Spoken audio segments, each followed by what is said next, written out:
Before we proceed, please note that this video is made by AI, but all the content is manually researched by our team, and it's not AI generated. Have you ever been in the throes of an epic adventure in Grand Peace Online only to be rudely interrupted by the dreaded error code 600? If so, you're not alone. Many players have found themselves locked out of their favorite digital playground, left scratching their heads and wondering what they did to deserve such a fate. The error code 600 in Grand Peace Online is essentially a digital stop sign, a message from the game's creators saying, "Join error. You were banned from this experience by the creator." Sounds harsh, doesn't it? But don't despair. If you're certain you haven't violated any of the game's terms, this could very well be a false ban. In fact, during our deep dive into this issue, we discovered a multitude of players on Discord reporting the same error.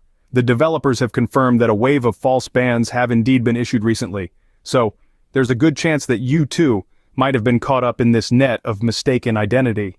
So what's the solution to this Grand Peace Online error code 600? The unfortunate reality is that there's not much you can do on your end to lift the ban. Patience is key here while the developers work on rectifying the problem. If the wait seems unbearably long, feel free to reach out to the game support for assistance. Alternatively, you could try your hand at another Roblox One Piece game, Fruit Warriors, in the meantime.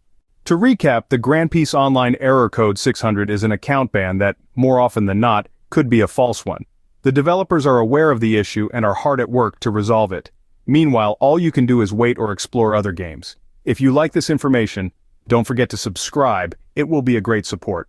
And for more tech updates, visit queries.com.